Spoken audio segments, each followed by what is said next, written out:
Hey, I've got the opportunity today to interview one of my good friends, somebody I have so much respect for. He is the head coach at Humble High School, and his name is Robert Murphy. And so I'm just going to go ahead and get this started, give you a coach's perspective by Robert Murphy. Coach, tell me about yourself, who you are, and how long you've been coaching. Robert Murphy. This is my going into my 12th year coaching. Um, Started off at New Caney Middle School with Coach Potter and Coach Brady Pennington.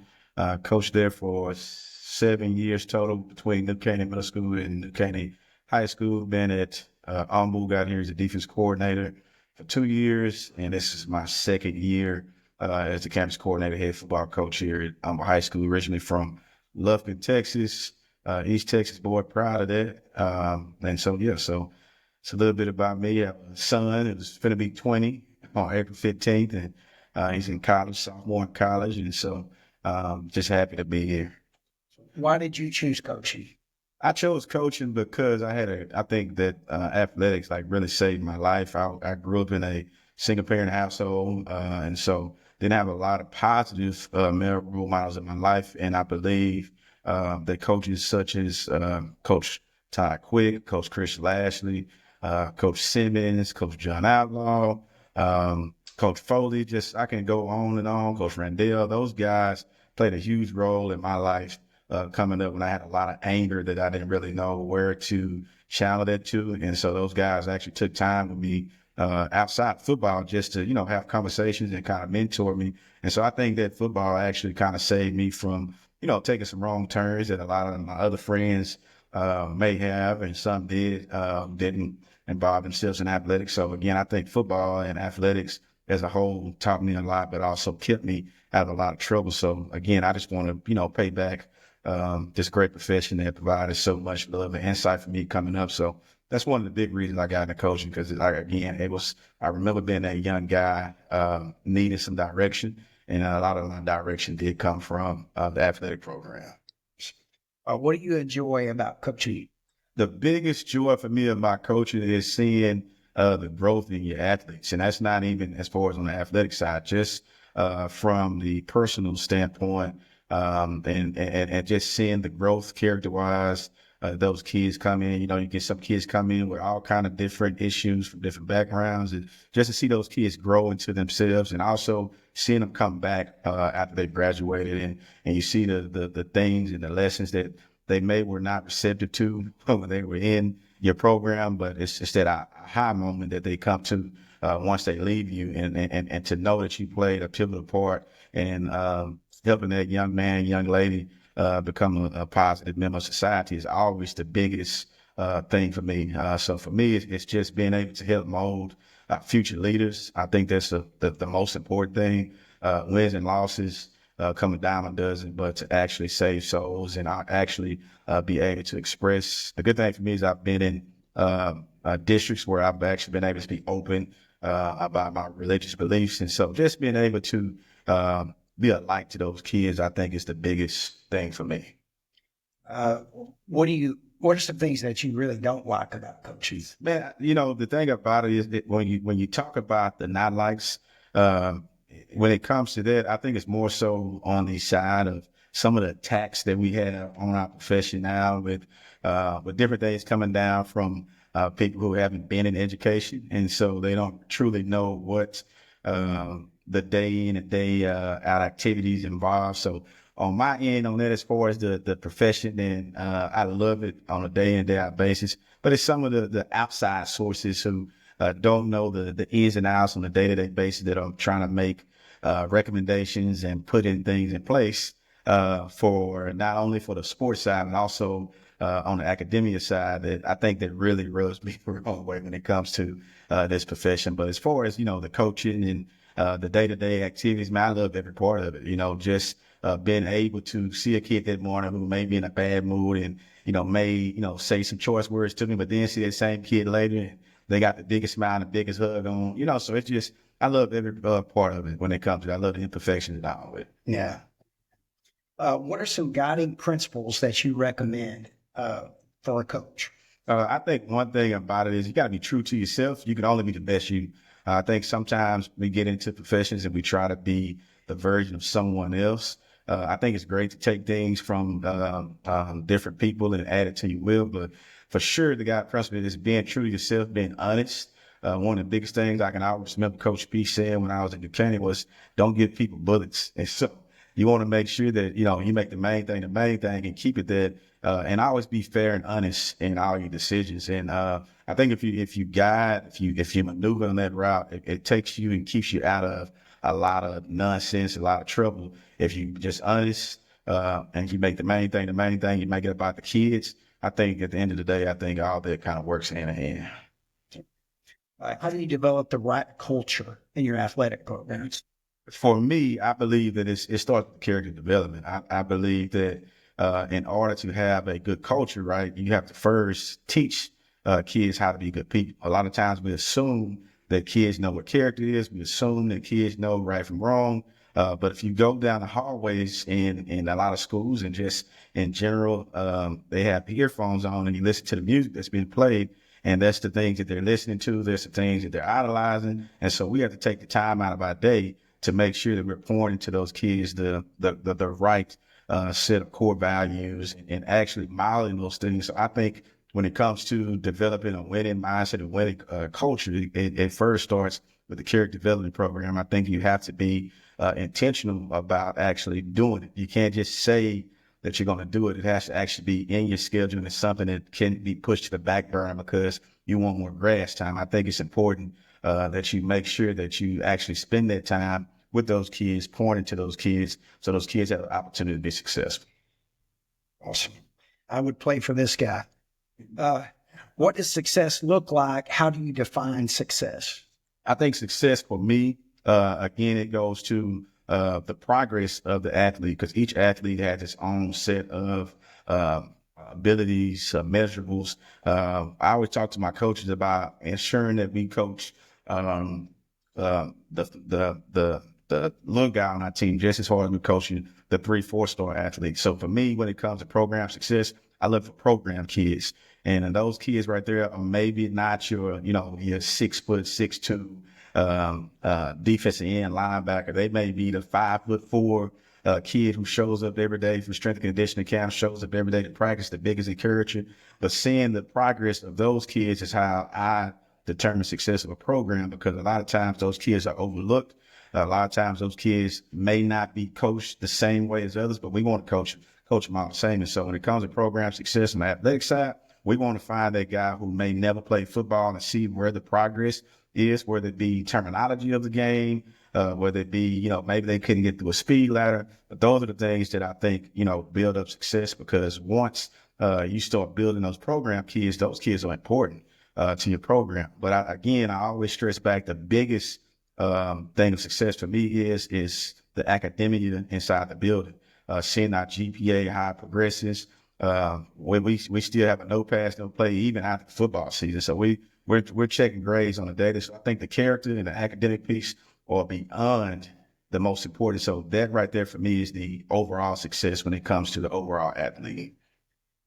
One thing for you guys to know about Coach Murphy, I coached with him, and what he's saying, I've seen it over and over. He literally takes the time to coach every single kid hard and fair and love all of them. And gosh, he's so right about what that does for your program. I really respect this guy a lot, and what he's saying, I've seen it in action. Coach, as a coach, what are some of the ways that you can help a student athlete be successful in life? So I think the biggest thing is by holding them accountable. Because a lot of times, as coaches, sometimes we say, we'll let things go, but in life, it doesn't work that way. So I believe the biggest thing is holding kids accountable, setting a standard, making sure the standard is always met, not lowering the standard, and holding the kid to that standard. I think that'll carry the kid a long way in life when it comes to them having a job, showing up on time, making sure they're doing the little bitty things right, make sure they finish what they start. I think that's one of the biggest things that, as a society, that we can do better with our young people is just hold them accountable and hold them to the fire, hold them to the standard, and let them know it's okay, right, to be held to a standard and to be, critiqued. in a way for you to be better. So I think, well, that's one of the biggest things we can do in our program is hold our kids accountable, don't lower the standards, and make sure that those kids uphold the standard in the program. Some good stuff. What do you think it takes to be a good coach? I think what it takes to be a good coach is you got to be a good person.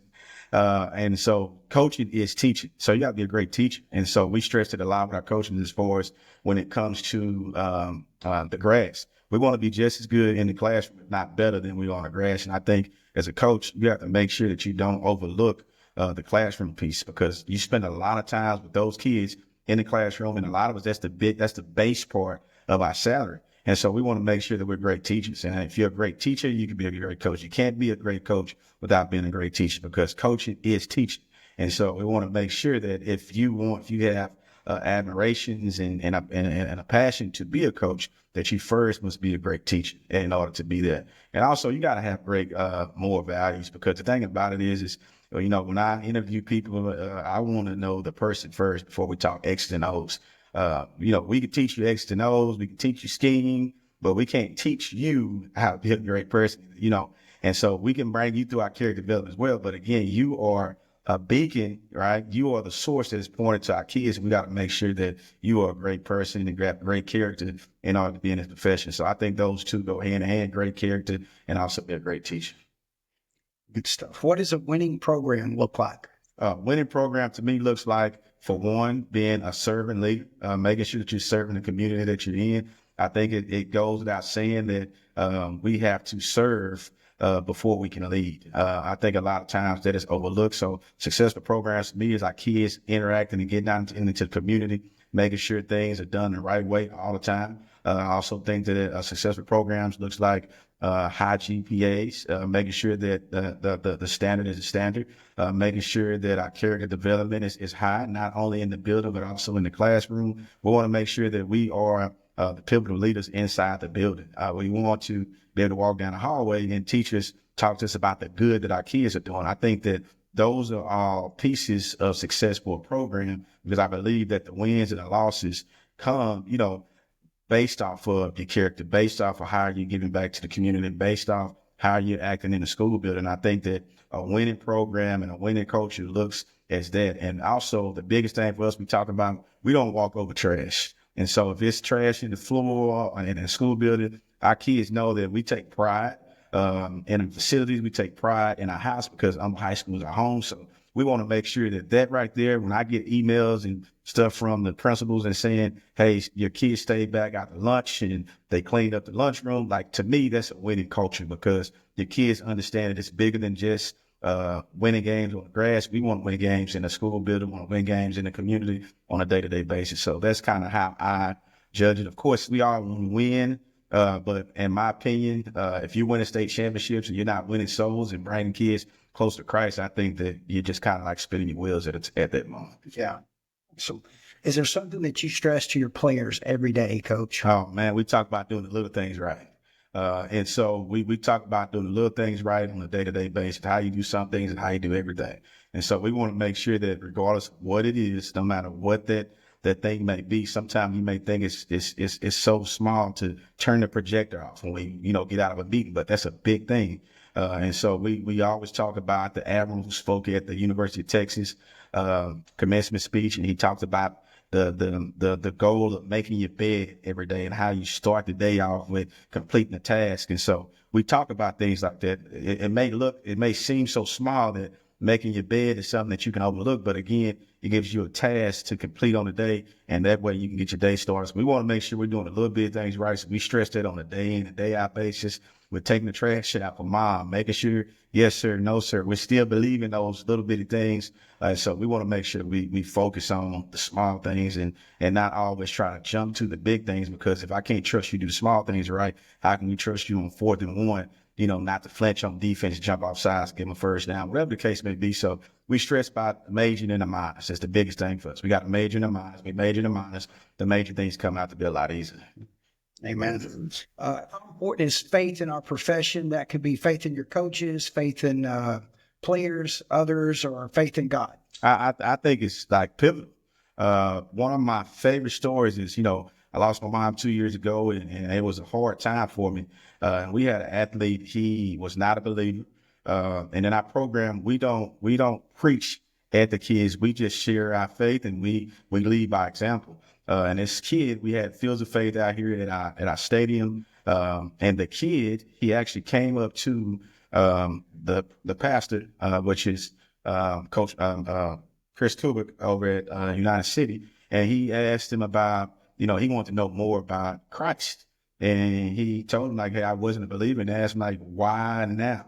And he said, because of the light that Coach Murphy has shined when he's going through this process with his mom. He said, I know there has to be something out there. And so for me, I believe that right there in itself shows, the importance of, whatever faith, whatever you believe in. With me, I believe that it's pivotal in our profession when it comes to when you're leading groups of men, women, to be able to lead in a faith-based way, to be able to lead those kids in the right direction. And so, again, like I say, I believe it's everything. Having faith in your coaches, to give them a task, to complete it, to be able to trust that once I give them something and I leave, that I know it's going to be completed. So I believe faith, with whatever it is that you got to have something to be able to push you through those days to where you may not have as much charisma and much energy, but having that faith-based piece to knowing to plug into the source. And for me, the source is Jesus Christ. And so, again, I think that that's important. Again, like I said, we just lead by example.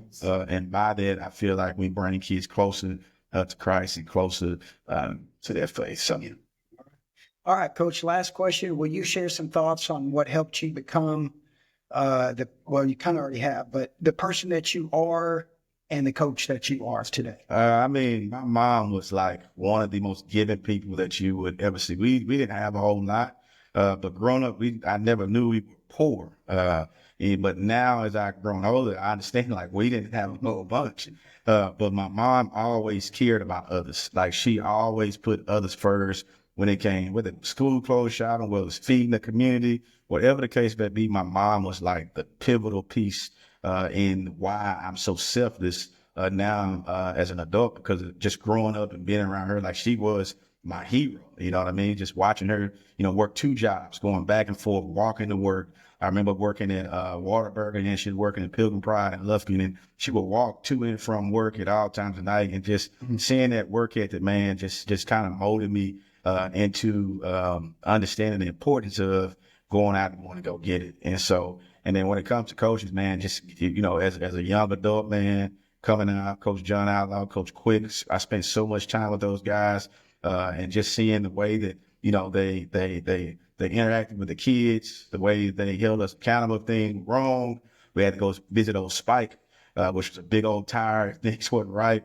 But those things, man, help build character. And so I say those guys, and then getting into the profession as a young coach, and working under you and working under Coach Pennington and being able to be entrusted with more and more duties, as I was coming through the profession as a young coach, being able to see the things in action and not just seeing coaches just talk about it, but actually seeing coaches that didn't mind rolling up their sleeves and getting into the pit with you. So I believe all those things played a part into the way that I coach, the way that I am in my program, the way that I run it, was just seeing the way that Coach Pennington, man, it was a loving family atmosphere when it came to wives and kids and coaches and the kids in the program, the parents in the program. I mean, just seeing all that, man, it's kind of molded what we're trying to build here at high school.